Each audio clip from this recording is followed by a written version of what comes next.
and it will happen right here. আমি গতকালকে lecture মনে আপ করি না, আপ করছিলাম কি না স্যার। আচ্ছা ঠিক আছে, তাহলে আজকে ক্লাসের মধ্যে গতকালকে লেকচার আজকে লেকচার একসাথে আপ করে দিব, and you will also have access to the class notes as well in your messenger group chat thread. So the point where I finished last class was that I'm going to write these stuff down just for a quick continuum.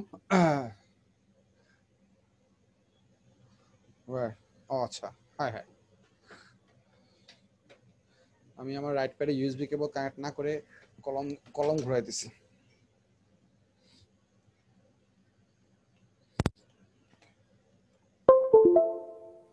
We're back. All right. So what we got to understand, I'm writing in bullets. সেটা হচ্ছে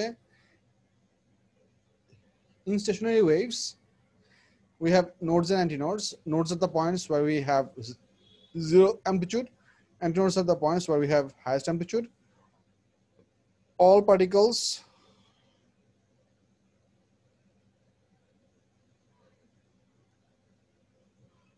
between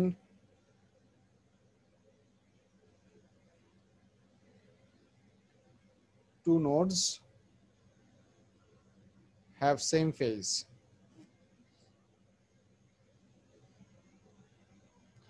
Or phase difference 0 degree.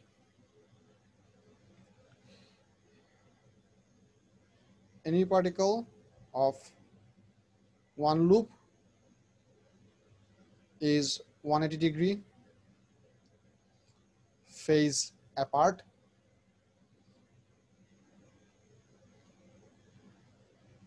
from any particle of adjacent loop.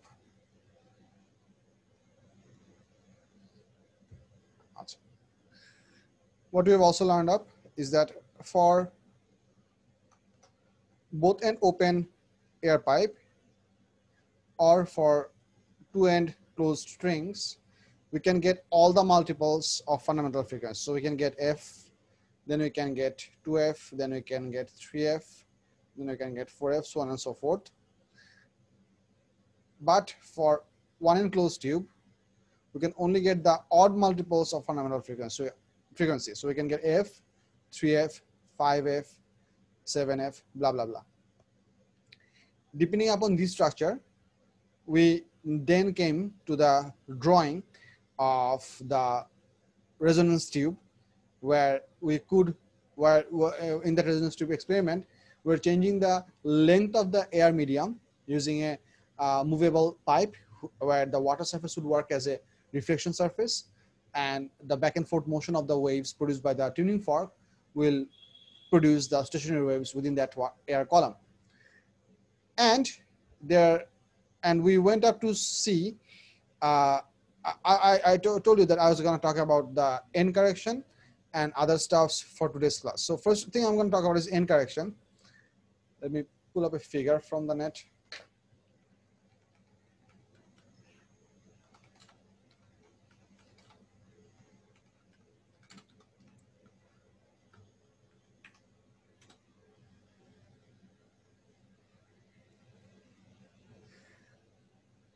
This is a nice one. Okay. Let me explain what is happening in this figure. Actually, let me copy this up and place it up over here. Okay. Try to understand. This is a very simplified view for the resonance tube. So in this figure, we are holding this tuning fork right over here, and we are holding this part over here. This figure is also not very accurate. What I want all of you to understand, this is, this right here is the borderline of the glass pipe. This shape over here is the half loop that is represented to show that stationary wave is created over here, and the half loop should have a length of λ/4. You can see that the λ/4 is starting from here and ending at the surface of the wave, but you can see the antinode is not exactly at the borderline of the tube. Let me explain why it is like this. This is the part that I need you to understand. physically, by using meter rules and such, we can actually measure that how far above is the, how much is the length from the edge of the tube all the way to the water level. So if this is the water level, let's say this is all water, we can very easily measure this using a meter rule. But, not but, logic tells us on the reflection surface right over here, we should have the node, which is obviously true. We always have the node over here because here the air particles cannot have any movement. This is the node position. Antinode, on the other hand, is created at the center of the two arms of the tuning fork. So what I'm trying to mean, if you have a stationary tuning fork that looks like this, and while vibration, this one moves up to this much, and maybe this one goes up to this much while going up. So the tuning fork moves inwards and outwards. So like a tongue. So it vibrates inwards and then vibrates outwards. How many times these vibrations are going to happen per second? That is a labeled value that you can read on the handle somewhere over here. So it gives a very precise frequency of that out of this device. Now, interestingly, the antinode, or the highest amount of vibration of the air particles, or the most disturbed location of air particles, that is actually created exactly at the center of these two arms. This is the location from which the wave apparently spreads out as if it is created from a point source. So the antinode is actually created. So if we bring this up, I'm going to keep this figure right over here and make a copy of it. Better make a transparent copy. So whenever we're going to hold this, hold the tuning fork above the air column and try to make sound, we have to naturally place the tuning fork in such a location so this moving arm or vibrating arm does not touch the glass rod, because we cannot essentially place it exactly over here, because that way our vibration would stop immediately. We cannot do that. So to make sure that the vibration of the tuning fork keeps on continued, we have to hold the tuning fork side, lower side, above the glass rod border. This will make the location of the actual antinode somewhat above the borderline of the glass. So this is essentially what is giving us an error, and that's what we need to address. And that process of addressing that error is what we call end correction. So if this length is labeled as L1, which you can measure by meter rule, and what we are assuming that this error from the end point of the glass tube all the way to the position of the antinode, let's say this error is labeled as E. We would not know, or we are not going to measure how much is this error, because we are going to have to hold this tuning fork with our hands. So measuring this error precisely is also pretty tough deal, but we're definitely going to do multiple different repetitions to have an average value of the L. The idea is altogether this much length, which I can try to label with green, from the center of this antinode all the way to the level of the open surface of the water, this much is lambda by 4. So if I go ahead and write up this equation, I can write that L1 plus E equals to E in this case represents the end error equals to lambda by 4. In the same manner, the same thing can go on for the next resonance or next loud sound that we can have, because it is a one enclosed tube. We're going to have that appearing at 3 lambda by 4 depth of air column, and this is where the second resonance is going to happen. So the reason I'm drawing this figure once again, I mean not using this figure properly, because they have shown that tuning fork is held right up over here, and apparently this error is coming out from any random point in the space. It's obviously not a random point. The upper point, this upper limit of the error, is actually the midpoint of the tuning fork border, which is working as the actual starting point for the vibration, which we cannot by any means put exactly at the level of the open surface, because that would stop the vibration of the tuning fork. The experiment cannot go on. So for the next part, we are also assuming that if the same person is doing this experiment, we can expect for a good number of repetition, they're going to hold the tuning fork in the same level, but they're going to simply get a second loud noise at approximately or nearly 3 times the length. That length, if we measure it from the experiment, for example, in this case, this length was measured as 48.6 centimeter. So we can write that second resonant length L2 plus the possible error, which is going to be equal to 3 lambda by 4. Now, if we do the subtraction, we do not essentially know how much are these errors, but these are unknown errors that we have to accommodate in the equation. But if we now do the subtraction, if we write L2 minus L1, we're going to get a perfect lambda by 2. Now, this subtraction result is important because here we did some unknown error, here we did some unknown error. Assuming both of these errors are equal, when we subtract them, the errors cancel out each other. As a result, L2 minus L1 gives you lambda by 2. From here, you can very easily measure the lambda of this wave. So lambda would give you twice L2 minus L1, which is obtainable from the experimental values. And then you can read off the frequency from the handle of the tuning fork. So you know the frequency. Ultimately, from this equation or from this experiment, you can calculate the speed of sound in the air, which is V equals to F lambda.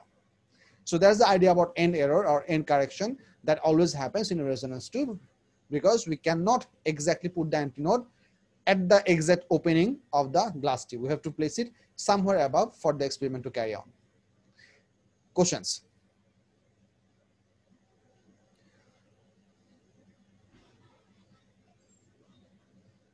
Anyone? আচ্ছা, next যে পার্টটা আমি তোমাদেরকে বুঝাতে চাইছি সেটা হচ্ছে how the air particles actually vibrate in a resonance tube. To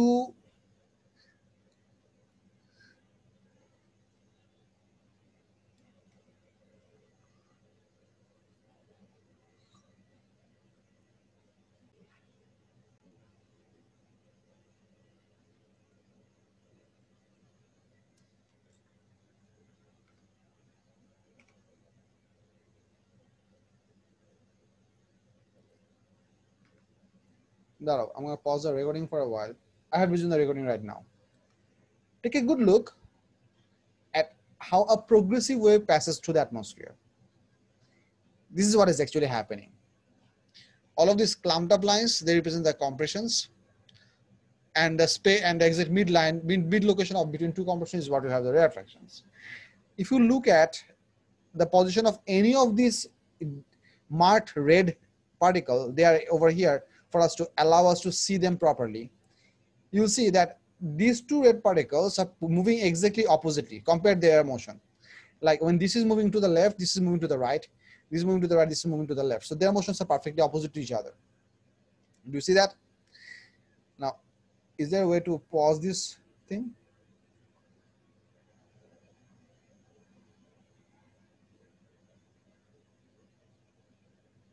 Oh, beautiful.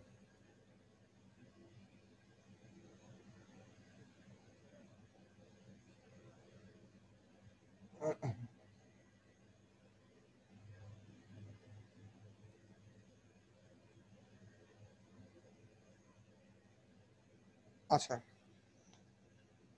Why can't I pause this thing? Open image in new tab. Show controls.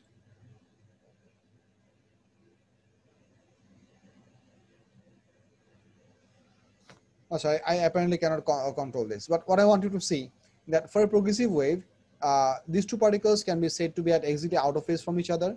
So out of phase means they have a wavelength difference of lambda by 2 or something like that. Now it doesn't have to be, I'm not using only lambda by 2, I'm using something like that because for progressive waves, this is the information that I want you to understand. I'm going to be going back and forth from progressive wave into stationary wave to give you a comparative idea between those two. So don't try a bit hard to keep up. If you need me to slow down, ask it so. If you have a basic progressive wave, if I show the orientation of a certain wave, transverse wave position for a certain particle, you do understand that any particles which are exactly lambda by 2 distance apart, they would have a phase angle of 180 degree. This is equally true if we have some other particles are apart by lambda plus lambda by 2, which is going to give us a 360 degree plus 180 degree phase difference, which practically means the same out of phase, which means this particle is in 180 degree phase shift from this particle. They are perfectly out of phase. And what you need to understand that this particle over here, let me name them, let's say 1 and 2, this particle 2 and this particle 3, they should be perfectly in phase with each other because they are exactly 1 lambda apart. These two particles are in phase with each other, these two particles are in out of phase. So I can logically say that these two particles are also out of phase. So what happens in a progressive wave, after every lambda length, you get a phase angle of 360 degree shift. 0 degree, 360 degree, 720 degree, 1080 degree, they pretty much all mean same phase, same type of movement. However, in any case, if you get full lambda, I'm using the n as a possible integer. If you get a path difference of n lambda plus lambda by 2, you're gonna get out of phase or opposite phase. Because if you place n equals to 0, it's only lambda by 2. That means we're talking about these two particles. If you place n equals to 1, that means we are talking about these two particles. If you place n equals to 2, we might as well be talking about these two particles, and so on and so forth. So having a path difference of n lambda gives you same phase particles. Having a path difference of n lambda plus lambda by 2, this lambda by 2 factor makes it particles available which are located at exactly opposite phase or exactly 180 degree phase difference from each other.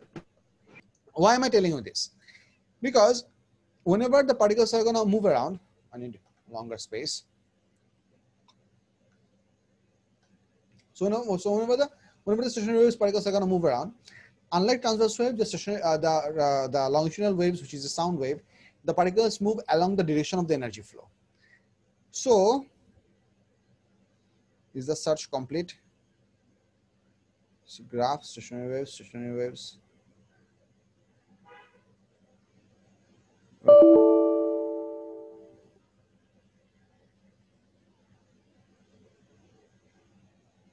এগুলো তো সব পুরান জিনিস। paper one compilation. No. Damn. So never mind. That's yamming. So this is for a progressive wave. And what if we have stationary?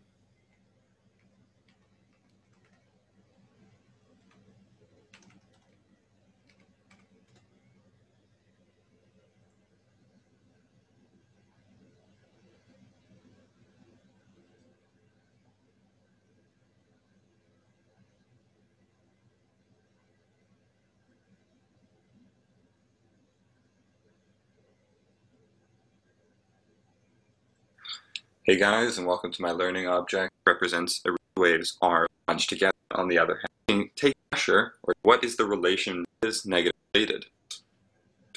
0 in order to relate to each other. So if I play it, we have at the top. This is important.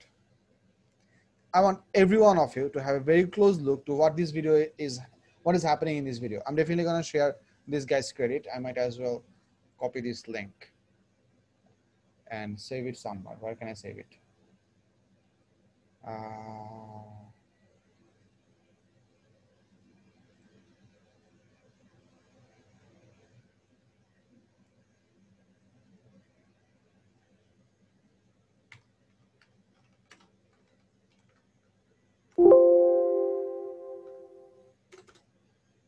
আজকে কয় তারিখ? 16th.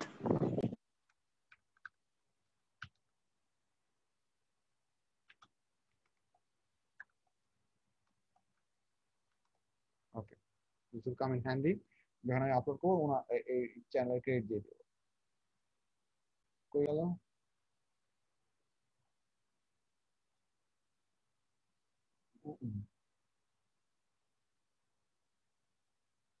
All right.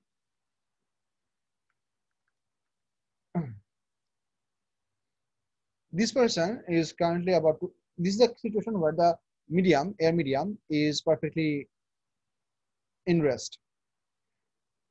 Particles are going to move from left to right, and this is the longitudinal left and right particle displacement, which means how far apart the particles are moving from the original position. So this wave is actually showing that with respect to the length from this source, apparently this is the source, how far is the particle moving? Now with respect to how far in the position, how much is the particle moving? So we are actually in this graph, we are actually gonna show a horizontal movement of the particle as a vertical displacement, because we want to plot this thing with respect to length. আমরা যদি length versus horizontal displacement plot করি, তাহলে basically there will be an overlapping line, so we cannot essentially see a graph. So that's one thing. And then this is a graph that shows us pressure. That currently everywhere the pressure is same because there is no sound wave. So pressure is equal. But whenever the sound will start, some pressure, in some locations we're going to have compressions. Those are going to be high pressure regions, somewhere located along the peaks of these dotted lines. In some other places we're going to have rarefactions. So what is happening? Demonstrates quite clearly how they all relate to each other. So if I play it, we have at the top right here, we have our longitudinal. So this is a scenario for a stationary wave because you can see the sources over here and there's a reflector. Wave or sound wave. And below that, we have our displacement. You do see that this particle is not moving at all, and you will be seeing that this particle is having a lot of movement. And this particle is somewhere in between. Whereas these particles are not moving at all. So you can see that this particle is labeling a node position. A node position is undergoing the most extreme amount of pressure variation because, like I said, in some points the node particle undergoes the compression of both the incoming waves, at which it becomes the center of compression. So there's a very high pressure, or in some other instances it becomes the center of rarefaction for both the waves. So both the waves are trying to pull apart particles from that location. So what is happening is that it will experience the most intense amount of pressure variation. So, and below that, we have our pressure. Some things to point out and to show is that we can see in the representation of the sound wave right at the very top, we can see regions of denser particles. And kids, are you understanding what I'm trying to show you here? Sir, can you repeat once more? This is a stationary wave produced in a one enclosed tube. Waves are coming in, reflected off, and we are having a stationary wave produced over here. So in some locations we're going to have nodes, in some locations we're going to have antinode. This is a situation where the particles are uniformly distributed. The entire pressure is perfectly in atmospheric pressure. When the wave will start, this particle will be labeled as a node position. So this will always remain over here. It's not going to have any displacement whatsoever. However, this particle is going to have a very large amount of displacement. Let me show you by using step. So currently everyone is in their equilibrium position currently. What is this?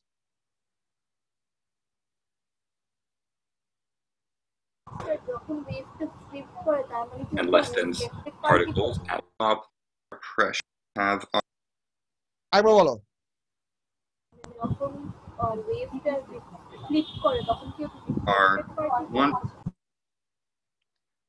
যখন ওয়েভটা comeback করে reflect করতেছে, মানে one wave is essentially coming centering from here and a reflection wave is coming back from the closed end of the tube, and as they're passing by each other they are producing the stationary wave, which is giving us nodes in some positions and antinodes in some positions. But I'm not sure if I answered your question. Question আবার বলো। এখানে তো মানে বারবার wave তো move করতেছে না, stick করতেছে না একই পজিশনে, মানে কি ওটা reflected wave? You cannot see the two individual waves individually in this case. You are seeing the simultaneous effect of both the waves from left to right and right to left at the same time. What you can see in this particle movement is the combined effect of both of the motion of both of these particles. বুঝছো? জি sir. আচ্ছা, আমি তারপর step by step আলাপ করতেছি, খেয়াল করো। Whenever the particles are in the equilibrium position, they are not moving at all. And keep a look at this particle. Currently, this is at normal air pressure, so no problem. Now, as time will go by, this particle will pretty much remain in its position, and this particle is going to start moving to the right. Have a look. This particle is moving to the right, which is represented. So this particle is moving to the right from its original position, and is represented as a vertically upwards positive displacement in this graph. That's why I paused to make sure that this virtuous movement is represented as an upward movement. So if I go further, frame by frame, you can see that this particle is not moving at all. And essentially what is happening, if I go a bit back, you'll see that all the particles from this line, these particles are all moving to the right, these particles are all moving to the left, which means this location is becoming the center of a high of a very strong vacuum, which means a low pressure. That is what is shown over here, that at the currently this node point is undergoing to experience a high amount of low pressure. High amount of low pressure means a very strong vacuum effect, or this is what we call the center of rarefaction for stationary wave. So that's what is happening for the node position currently, where the antinode is moving to the right. So that's why the dispersion is going up. But antinode position is pretty much at the same pressure, because you'll see that this, if you try to have a good look, let's say this is the antinode particle, and you can see there are 3 particles over here. There's a lump of particle over here. You'll be seeing that these things are not moving at much with respect to each other. Have a look. If you go further, even at the peak. So even when we are at the peak, you can see that this part, all these particles which were around this thing, they moved off really, really fast. I would like to have this thing run at 0.25, so that now when I go a little bit back, you should be able to see it whole. Right here. So this is a situation where it's happening. Now you see that these particles are going to move apart. Here. That's where the highest low pressure is recorded. Now all of these particles are going to squash in. We have You'll see that they are squashing in. our And now the pressure is increasing, because right a bit more earlier, right over here, this particle is currently at regular pressure, or without the presence of the sound wave. As the particles are now gonna start to squashing in from these 2 sides onto the node position, the atmospheric pressure value is gonna start to increase, and that's when this is gonna experience a full compression from both sides. But this particle particularly is not moving, because at points it is experiencing compression, at points it is experiencing rarefaction. It is never experiencing difference of those so that it can actually move in one direction. It is always experiencing equal amount of compressions or rarefactions from both the stationary, both the individual progressive waves, which is not shown here, but that combined effect is making the particle to pretty much stay in its original position throughout the time. So pretty much this is where the particles are really squashed in onto this particle. But this particle is having the maximum amount of movement irrespective. longitudinal wave or sound wave.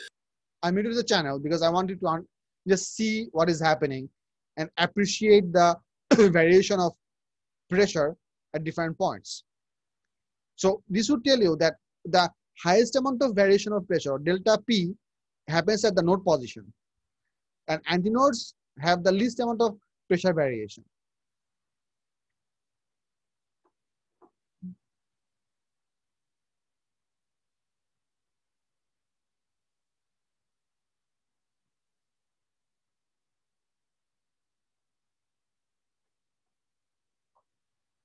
All right, questions.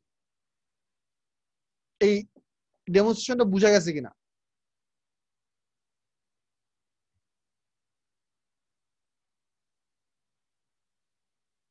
Hello? Yes. Yes? Yes, sir. Acha.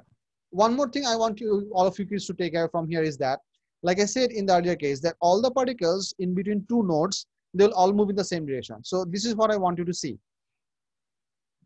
I'm gonna do some drawing over here just to help you to detect something. Can we draw straight lines? Yes. So if I draw a straight line right over here, this is one of the node position, and this is another node position. Okay, but they are bordering. So whenever this one is undergoing compression, this is going rarefaction, but vice versa.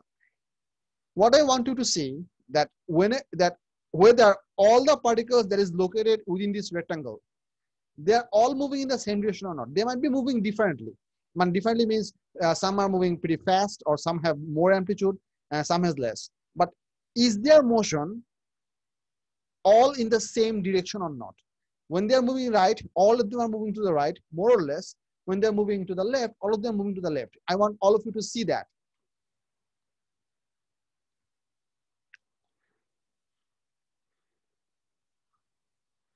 Okay. How can I get out of annotation? Okay. See that.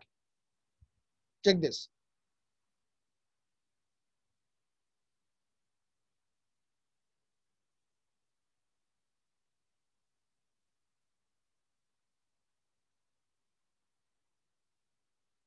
Are they all moving in the same direction at the same time? Yes, sir. Yes. Okay, beautiful. So that's another thing. One more information. If we just take another slide over here, to yellow annotation. Okay. Draw straight line with color blue. So if I try to draw another line over here, so you do understand this is one loop and this is another loop. So logic tells us that all the motion of these particles should be exactly opposite of this particle. So what I want you to see, whenever that all of these, I mean either when they are moving to the right, they should be moving to the left and vice versa. Check if that stands out.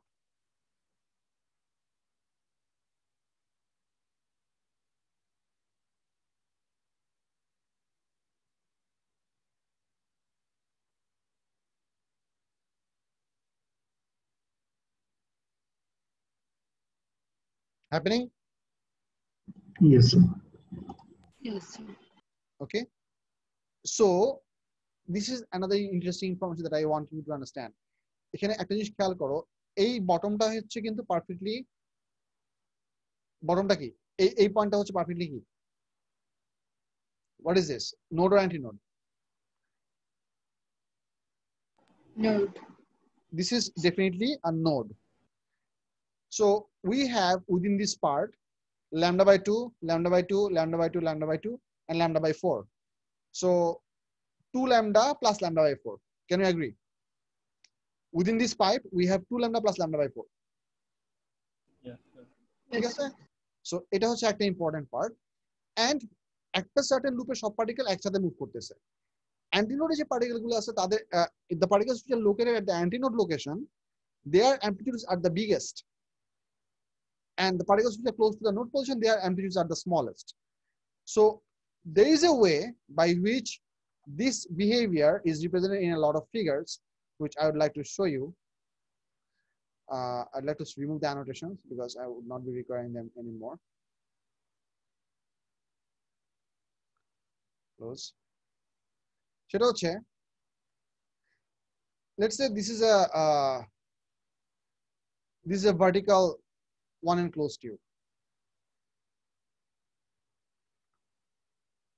And if I tell you that within this vertical one enclosed tube, we have quite a good number of loops over here. Let's say if I start from here, let me draw with a different color maybe. I'd like to give dots. That makes the drawing a little more guided and a bit more well built.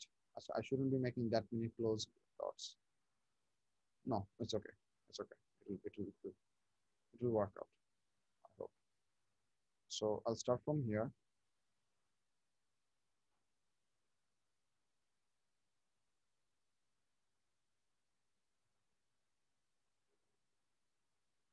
Why is it so difficult to draw on plastic surfaces?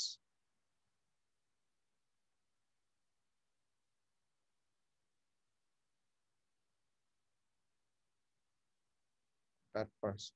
A bad worker quarrels with his staffs. বললাম বুঝতেছো কি আমি কি নিয়ে বিবি করতেছি?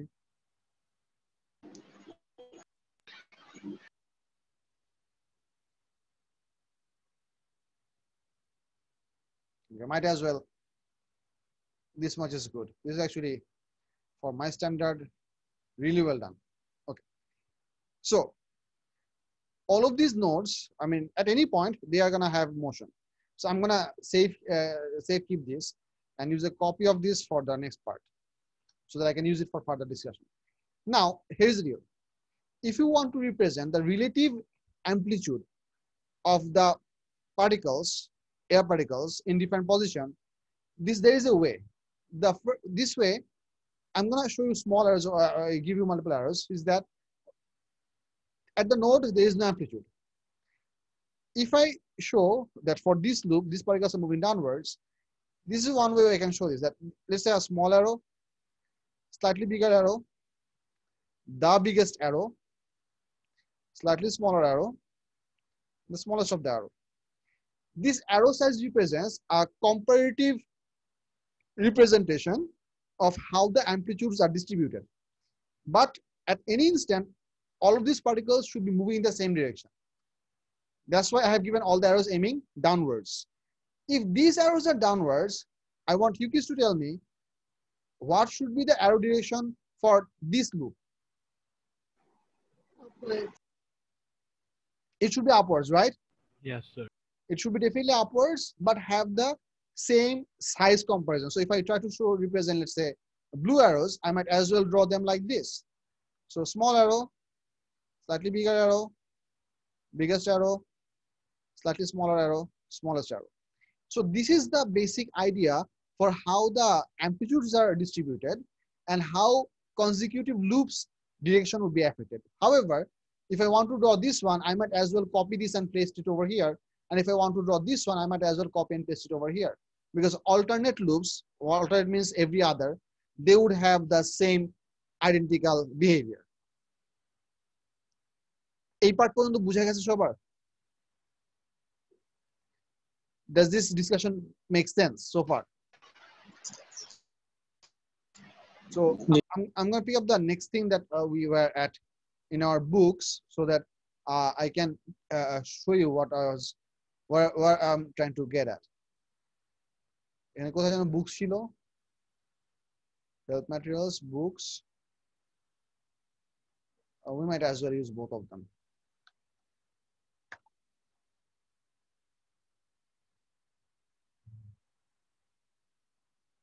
আচ্ছা, এখানে আমাদের ছিল হচ্ছে স্টেশনারি ওয়েভস এই জায়গায়। আমি আপনাদেরকে এই বইটা পড়তে বলছিলাম। So this is the figure that I was interested to get at. In this figure, they're only showing you a comparison of the amplitudes, but not showing you the relative direction. So that's why they have given both directional arrows, bidirectional arrows. But you can see that at the node, it is only a dot, a bit above or a bit below. It's a slightly bigger amplitude, then even bigger. And then here you have the biggest size arrow representing the biggest amplitude, and then it decreases and eventually becomes 0 over here. Again, they are only comparing the magnitude of the amplitude, but they are not considering the absolute the direction of the particles at any given instant. So this is actually one way that works to represent the only comparison of amplitude along the length of a loop. But if you really want to represent how multiple loops work together, then you might as well prefer to show them as a single arrow lines where you have alternate directions in opposite directions in consecutive loops, and that works out better. So this is one of the information, and that's what I wanted to show you. That's what this thing was about. এগুলো আমরা last class পড়ছি, and then we have this thing. There is a end correction. অল্প একটু করে বলে দিয়েছে reducing and limiting arrows. খুব অল্প করে বলছে, but we discuss this in detail. So that's pretty much it for the stationary wave discussion. We should be able to do some worksheet problems regarding this, which we'll pick up pretty soon. Don't worry about that. I'd like to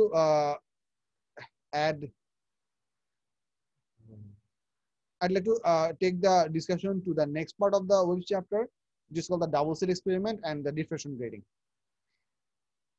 আচ্ছা, তোমরা সবাই হিসাব ঠিক মতন বুঝছো properly? মানে none of you are asking me questions, so which is either you all got it pretty well or neither of you care. Very correct. চেষ্টা হবে।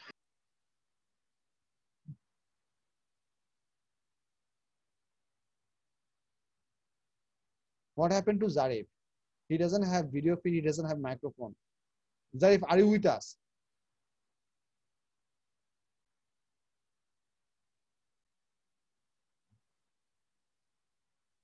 Hello?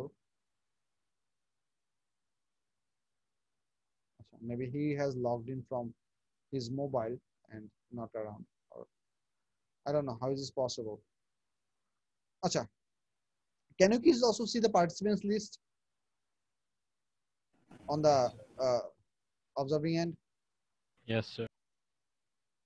Acha. জি স্যার।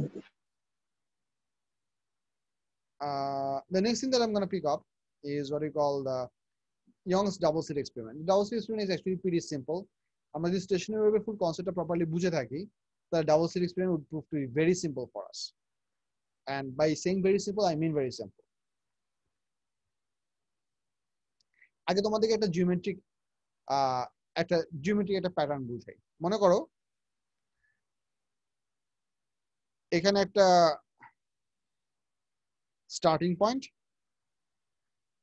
এখানে একটা স্টার্টিং পয়েন্ট, এখানে একজন পারসন একটা distance measuring gauge. For example, there are some laser gauges which you can do, with which you can measure distance from a specific point of a house. You just aim a certain light to a wall. The light goes to the wall and eventually it comes back to the source, and it can somehow measure the time it takes to go back and forth, so that we can give you a measure of distance, that how far was that reflection happened. So there are devices like this which can work with either sound or it can work with laser as well. Let's say we have two persons standing in these two positions over here, and there is a wall right up over here. I might as well draw the line wall with a solid line. Let's say there is a wall. Now, what they are gonna do, they're gonna aim their distance measuring devices at the same point for our discussion. Now, if both of them, let's say if this is the exact bisector of this whole thing, spatial arrangement, if both of them exactly aim their device right exactly here, I'm going to use the word torch because using the word device is a bit weird. If both of them aim their torch over here, they should be measuring exactly equal distance. Is that not so? Because this will give us a right angle, not right angle. This should give us, what is it called? Isosceles, exactly. This should give us an isosceles, perfect isosceles, because the length would be exactly equal to each other. So that works. Now, if they slowly start to move their aimed point somewhere above, and they want to find a point somewhere over here, so that the distance between their measured distance has to become, let's say, 1 meter. So what I'm trying to mean is that they're gonna start to focus left on their position. So this is the top view, bird's eye view. So here is a person, here is a person. So they're aiming in this direction. So this is the left and this is the right of theirs. So they're slowly gonna move their individual focus point. So they're both gonna aim at the same point, but they're both gonna aim their torch to the left in such a way, and they're gonna keep on doing this till a point the distance measured in the devices, difference of that distances become 1 meter. So it is possible to happen, because whenever they're going to start to move their observation right over here, let's say over here, there can be found a certain point. Let me draw that with green. There can be found a certain point where the measured difference between their measured distances, which means this path, this length minus this length, can give you exactly 1 meter. Is it not possible? Yes, sir. And it's equally possible for some other distance. It can be 1.5 meter or any other fraction. Now, I'm only telling about, let's say, in maybe integer form, but it doesn't have to be integer. At any other point, it can be any other different value as well. So how is it going to work out? The way it's going to work out is that whenever they aimed their torches exactly over here, the difference of their measurements, or the difference that the light waves had to cover to reach up to this point, the difference of the length that the light rays had to cover, or the path that the light rays had to cover, that much difference was exactly 0. The moment they start to move their aim to the left, or in any one side from the midpoint, they are going to have increasing difference, because this light ray has to travel further, this light ray has to travel less compared to this light ray. And as they go further on the left, the more left they're gonna aim, the bigger difference they are gonna find. Is this not correct? which means if this is 0, let's say if for this position, where is the pen? If for this position they found out that the path difference is measured 0, the increase of that difference between their individual readings for individual aimed points along this line, that will increase at a continuous variable. So it is 0, 0 0.001, 0 0.002, 0 0.003, 0 0.000031, something like that. So it will be increasing incrementally. So we can have all the values that we possibly want as they aim their light in different positions. This is possible to achieve. What happens in double slit experiment, we're going to have two identical sources of light. Now, identical sources of light is a bit complicated thing, which I'm going to cover. Not so complicated, but it's a slightly different thing than what we regularly understand identical. In terms of wave discussion, we use the word for two identical wave sources. We use the word coherent. This is the word. So let's say we have two coherent light sources. What coherent means, what this thing is, এটা আমি একটু পরে বলতেছি. I'll discuss this slightly later, don't worry. So if we aim two coherent light sources which have the same lambda and aim light over here, for this position, let's say this is the position O, their path difference is 0. So it means if, bear with me, if from this source to this source, this whole path is, let's say 50 lambda, I'm assuming this number. This red line will also be how much? 50 lambda. Goes without saying. If this is such a point, let's say this point I'm naming as A, just a random name, I could have given X, Y, Z, or whatever, LMNO, LM, or anything, any alphabet works. If I give this point A, and this is such a point where they find out their path difference is exactly 1 lambda. So this is what I mean.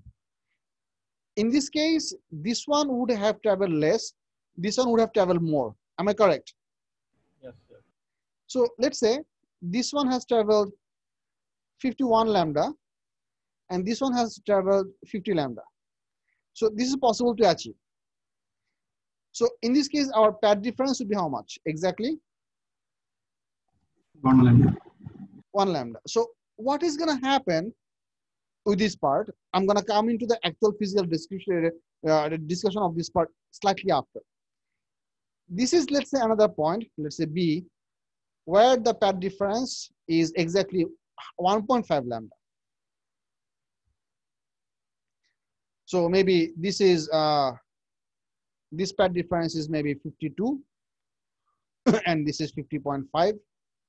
I don't know, 50.5 lambda, and this is 52 lambda, so that the difference is exactly 1.5 lambda. I have chosen these two values to make some sense with you. I'll explain what it means, but to show you that, let me pick up a figure, which I believe I can find.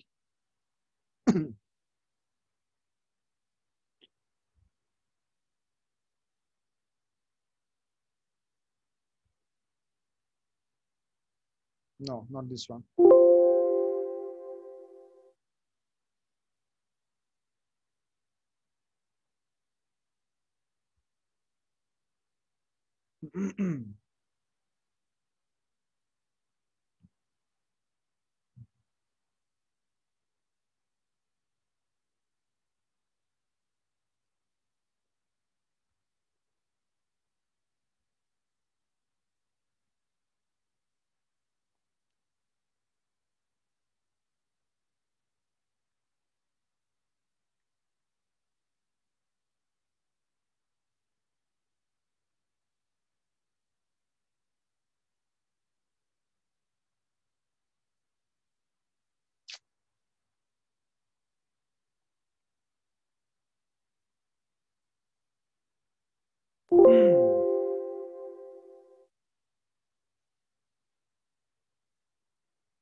No,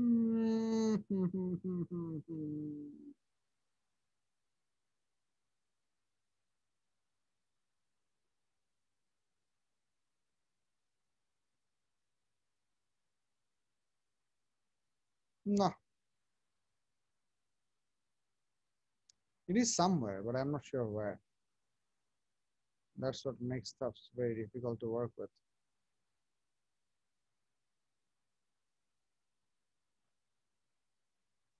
Hey.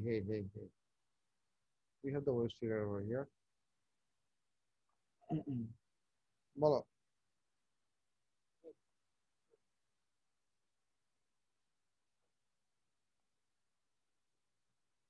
ফিগারটা এখানেও নাই বইতে কি কোথাও আছে দাঁড়াও কোন একটু time দাও আমাকে I'm not sure where I can find this. I was looking for in a certain place but I cannot seem to find it over there, so I'll have to look it in other sources.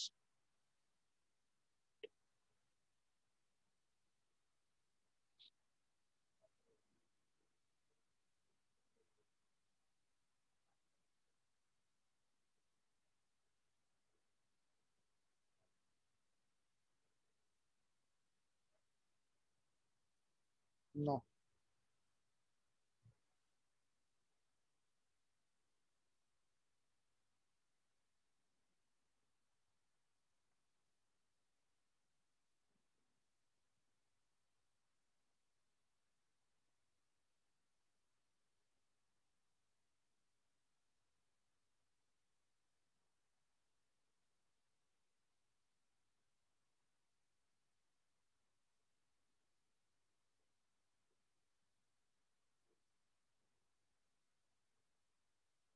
Hey, this is the figure that I was looking out for. Beautiful thing. Found it. Feel good. I don't need all of it. Might as well keep all of it. Take a good look over here.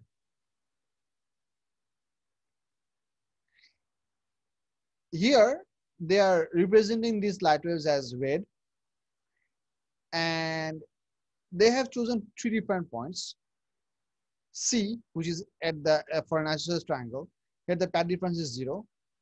0 path difference means exactly same phase of wave coming from source A will meet with the exact same phase of source B, which means this will be a perfect match of the 2 waves. This one's whenever, for example, over here, there is no path difference means at any given time, equal number of wavelengths would have covered this equal amount of length and the exact same phase, 0 degree with 0 degree, 1 degree with 1 degree, 2 degree with 2 degree, 3 degree with 3 degree.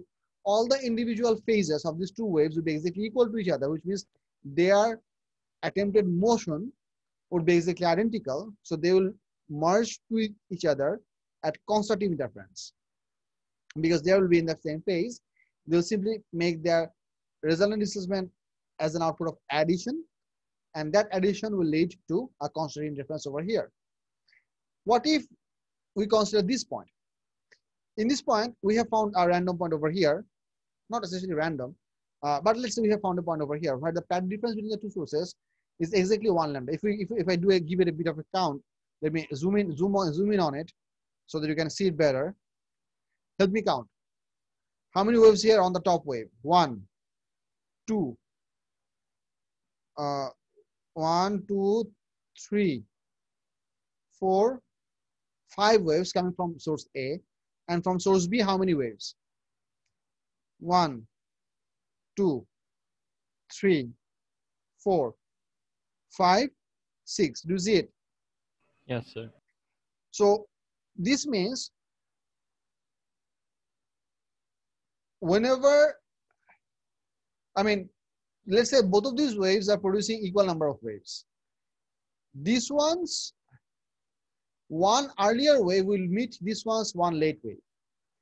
What I mean is that you have to understand that this wave, let me bring this up in a much different sense. Both of these sources are vibrating at the same time, which means this first wave and this first wave were made at the same time or over the same duration of time. This second wave and this second wave were made at the same duration of time. this third and this third were made in the same duration of time, which means when this fifth was made, this was made from source B. Much earlier to that, this sixth number of wave was made, which means wave A from the wave coming from source A will meet with one earlier wave coming from source B, because source B now has a bigger path length and source A has a much smaller path length. However, because the path difference is lambda, once again we're going to have 360-degree phase difference. And 360-degree phase difference pretty much means the same phase, which means for this case as well, these particles will essentially, or these waves will essentially merge in constitutive interference, because their amplitudes or their displacements are going to get added together when both the particles would have constitutive interference, because the path difference is lambda. This is equally acceptable if we had a path difference of 2 lambda, maybe somewhere along this line over here, or 3 lambda or 4 lambda.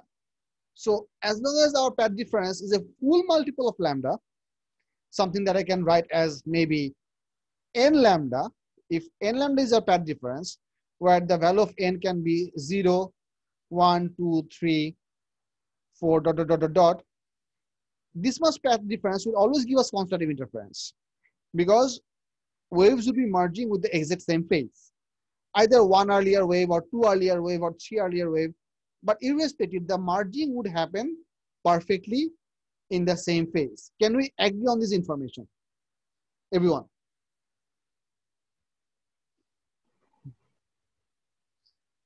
এই পার্টটা কি বুঝা গেছে? Yes, sir. Yes, sir. আচ্ছা, next part হচ্ছে, if we have a look at this bottom point, this is a pretty interesting point. We're going to have a count once again. Let me use a different color, maybe I will be using green. Let's have a count at how many waves do you have from A to E. So have a look. 1 wavelength, 2, 3, 4, perfectly 5. AE equals to 5 lambda. How about BE?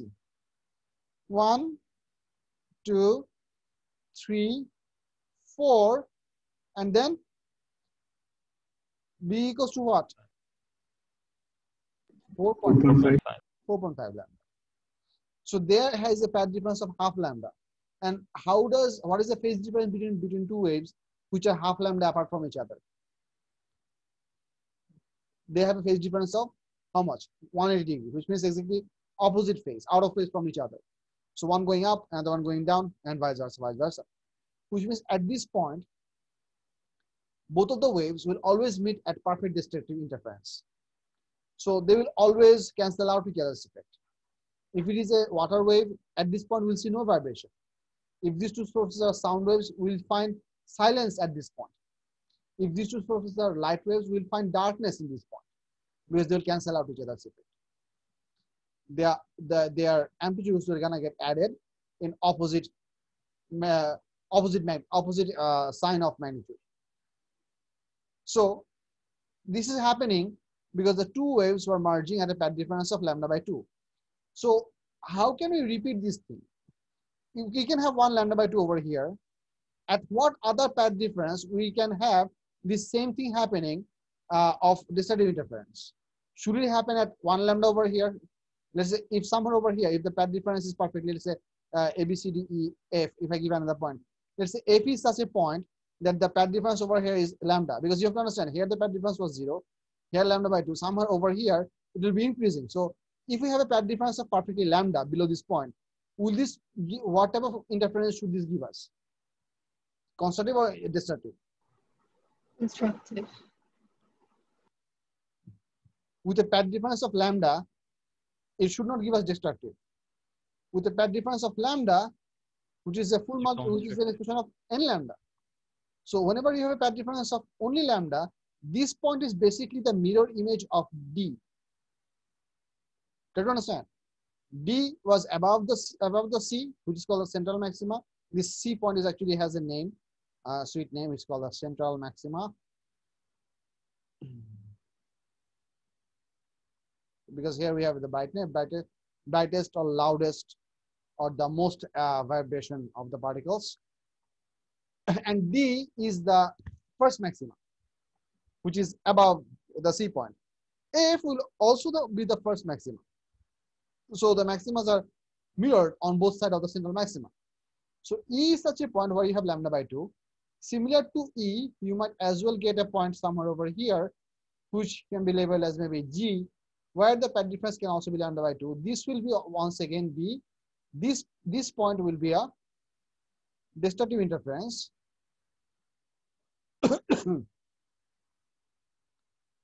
Interference, and this point is really called minima. So this is how it works.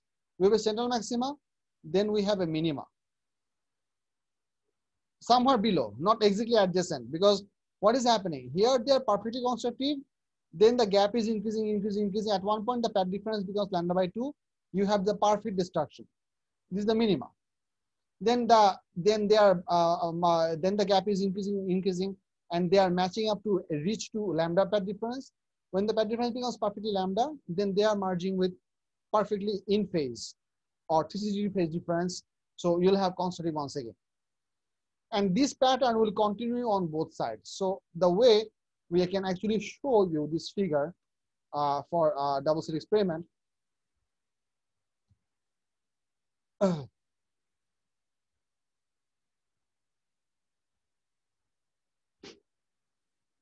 is something like this. So I'm going to pick this figure up, and this is going to give us some sort of interference pattern. Here they have shown individual wavelength differences and monochromatic light source that is being split into two parts to give us two coherent sources. Coherent source need to parallel potency, but I'm going to take off this picture and use it for some further description. Might as well keep it over here.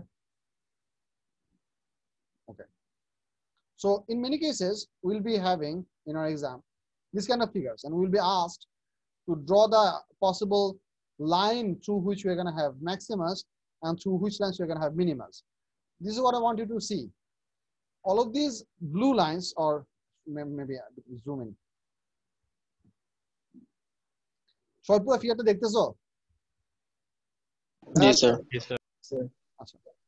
All of these lines that we have over here, all of these blue lines, they are produced at the same time. So 1 lambda, 2 lambda, 3 lambda, and the gap between all these lines are exactly 1 lambda.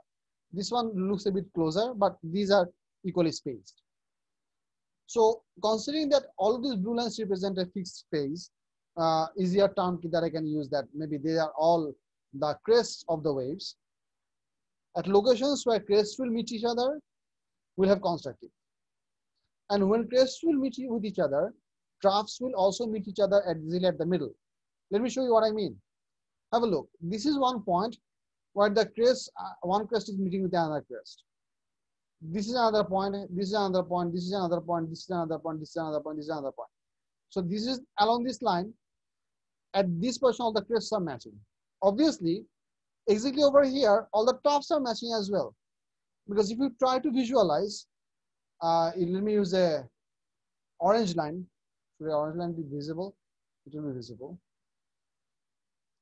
If I use an orange line to show you one set of trough alignment, let's say, if you consider the gap between these two lines, between these two crest positions, should we not have a trough position over here like this? Yes, sir. Because crests cannot exist on their own. Crests and troughs are alternative behavior. Similarly, for this wave between these two crests, we should have another trough over here as well. So what is happening exactly is that along this line, crests are matching with crests, troughs are matching with the troughs, which means this is basically a scenario where the two individual waves are basically overlapping onto each other. So what is the output? A huge addition of both the amplitudes. So the waves produce a huge amount of vibration along this line, which is called the central maximum. The same behavior can be achieved along another line, which can be seen over here. Have a look. Here the crests are merging. This is another point, this is another point, this is another point. I can essentially try and draw another straight line through these points. Might as well take a little effort, but it's possible to draw another straight line. So have a look what is happening. This is the line through which the path difference between the two sources was 0. So here n lambda equals to 0 lambda, which is equals to 0. So we have the central maximum. Along this line right over here, I'm going to get rid of this figure. Along this line right over here, the path difference is n lambda, which is equals to 1 lambda, which means we once again have constructive. Because here the crests are meeting with crests, crests are meeting with crests, and obviously at the middle, troughs are meeting with troughs. I'm not drawing all the troughs because that can cause significant amount of time.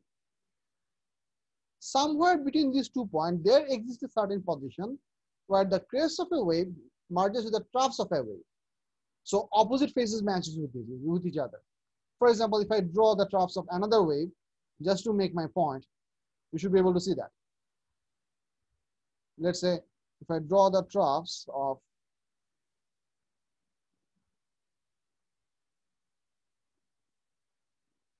okay, maybe I draw this one.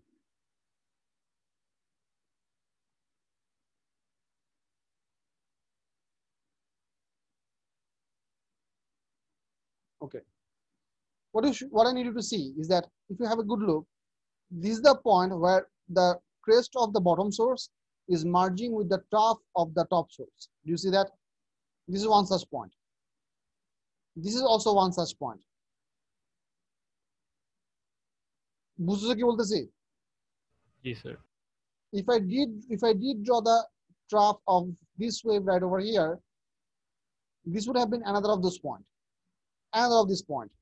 So you are essentially going to have an alignment along this side somewhere between the n equals to 0 and n lambda equals to 1 lambda. You can essentially have such a line. Let me draw that with maybe pink. Pink is the line that is already dark blue. So somewhere along this line, there exists a position where all the troughs and crests are merging with each other. As a result, they are not having any constructive effect. They are perfectly destroying each other. And this is possible in places where the expression is n plus half lambda, where in this place you can place n equals to 1, and so n equals to 0. So n equals to 0 gives you exactly half lambda, or lambda by 2. Because to bring about 180 phase difference, you need a path difference of lambda by 2. This same discussion over here can be exactly replicated at the bottom side as well. বুঝা গেছে? জি sir. কেন আমাদের এরকম black white বা silence loud এরকম pattern হবে, সেটা আসতেছে হচ্ছে ডিফারেন্ট টাইপ অফ মার্জিন থেকে। এটা হচ্ছে আমাদের ডাবল স্লিট এক্সপেরিমেন্টের প্রাইমারি ইনফরমেশন। এটা একটা ইকুয়েশন আছে, ইকুয়েশনের ইউজফুলনেসটা আমি একটু পরে দেখাচ্ছি। But before I show you the equation, I would like to discuss a little bit about what do you mean by coherent sources. Coherent sources mean উপরে লিখলাম না,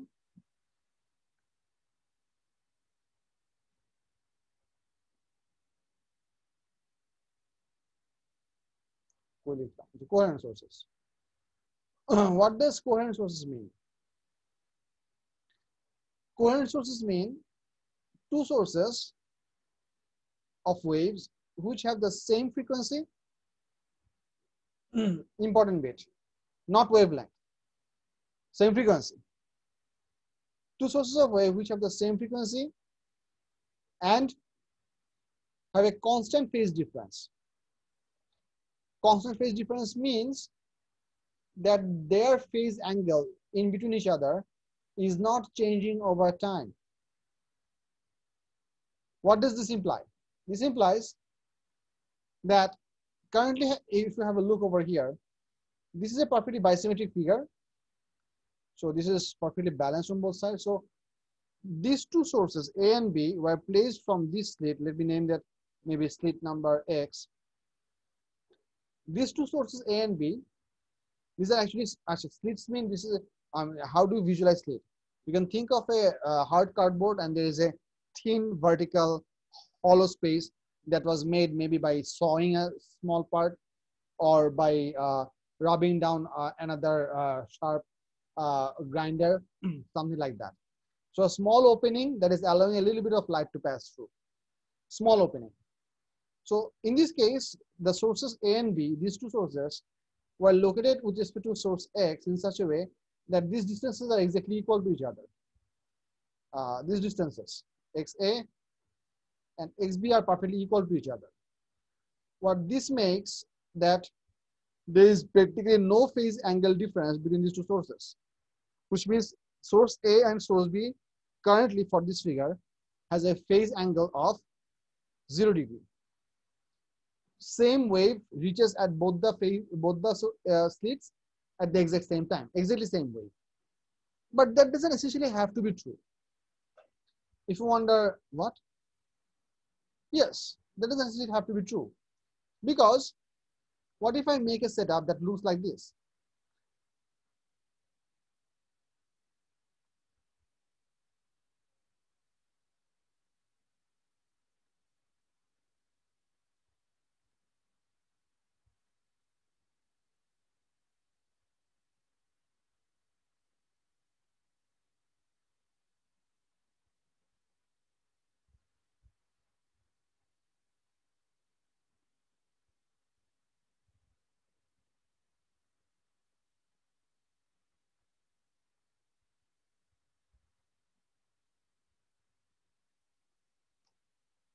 That was quite straight, but still I need more straight line.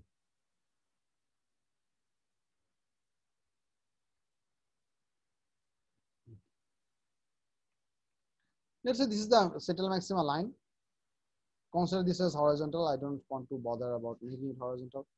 So let's say there is a bright light source over here. This is the first slit equivalent to X. And here I have placed the two sources, let's say source A and source B, at visibly unequal distances. So this distance is longer, this distance is shorter. So which source will reach any produced wave earlier? Does A receives a certain wave earlier or B receives a certain wave earlier? It's the same wave is being produced from here. Which wave is reached by which source earlier? I mean, the same wave that is produced from the source, it reaches which source earlier? B will receive earlier. B will receive earlier because B is closer, and A will receive later. So A will be late. So we say that B is the leading source and A is the lagging source.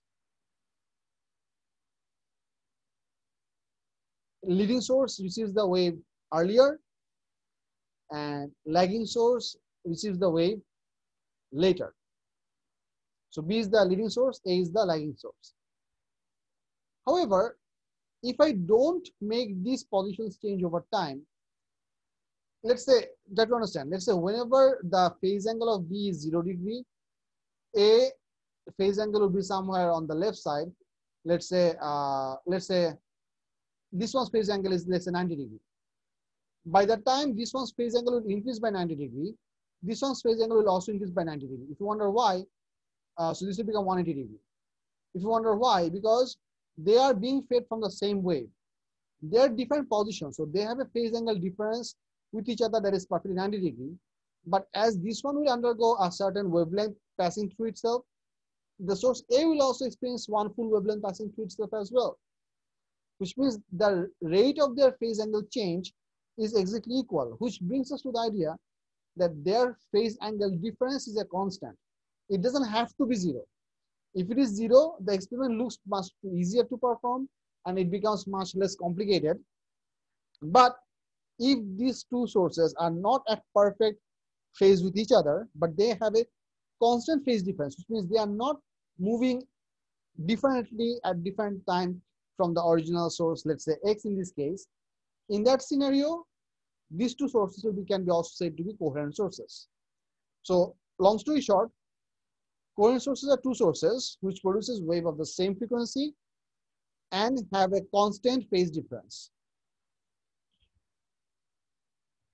I'll say it again. So move করে বিষয়টা বুঝি না কিভাবে change হলো phase ডিফারেন্সটা? Because now they are not at the same angle. So this wave will receive a certain wave earlier, this wave will receive that same wave a bit later. So let's say whenever this one receives 0 degree, this one hasn't yet received that 0 degree wave of that wave. It is, let's say, 90 degree receiving 90 degree of the earlier wave. So it is behind this source because the path lengths are not equal. Or in the original figure over here, how can I show you the whole thing? Okay, maybe I can do it now. All right, in this figure, you can see that both the sources were equal. Beautiful. In this case, both the sources are equal distance apart. So the phase angle difference between these two sources were 0 degree. They are receiving the same wave at the same time. Here they are differently apart. So they don't have the same phase, but the rate of phase change or number of lambdas passing through them every second is exactly same. So they have a constant phase difference. That's why the non-zero phase difference is developing up, because they are not at equal distance apart from the original source. Ifat bucho? Yes, sir. আচ্ছা। So এটা হইলেও আমরা তাদেরকে coherent source বলতে পারবো, এবং they can also make the experiment work just fine, not a big deal. But what will happen whenever we change a certain setup from here to here is a question that quite often comes in the exam, which I'm going to discuss with you. Don't worry about that. আর এখানে আমাদের যে ইকুয়েশনটা আছে আমাদের Young's double slit experiment, ইকুয়েশনটা খুব simple. That equation goes by like this. আমি ইকুয়েশনটা দেখাই, আজকে class close করে দিচ্ছি, don't worry.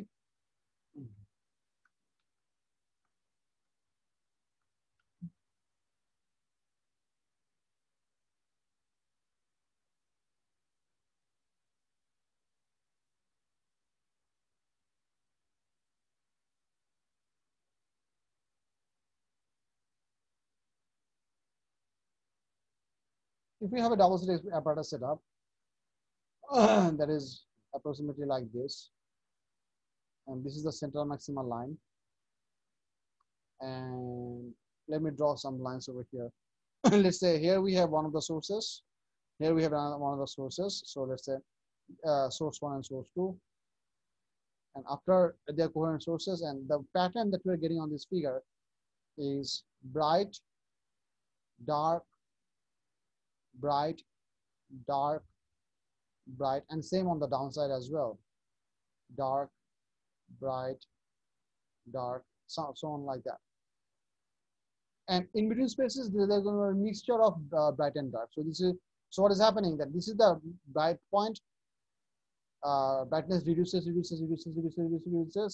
dark, perfectly dark line right over here. Then brightness increases, most bright. Decreases, perfect darkness. Increases, most bright. So this thing changes in that pattern. So it's a alternation of dark and bright, dark and bright. The formula goes like this. If the distance between the two sources is given as, let me draw that with black, as S to na, A. The distance from the sources to the screen is D. The sources produce light waves of lambda wavelength, and the fringe separation or fringe width.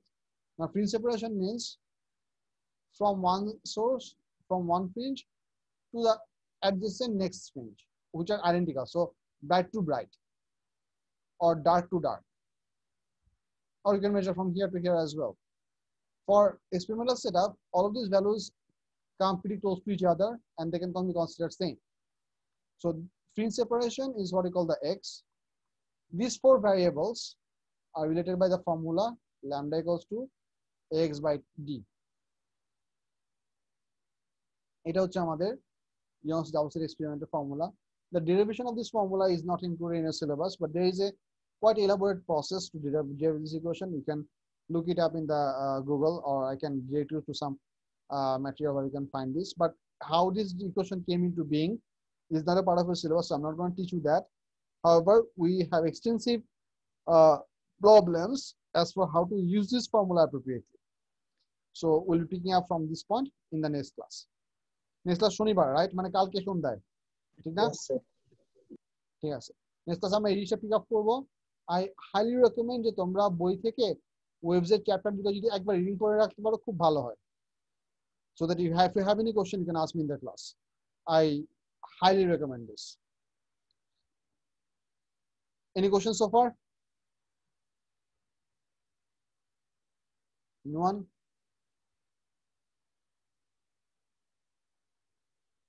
Awesome. Good night. Awesome. Allah Hafiz. Yeah.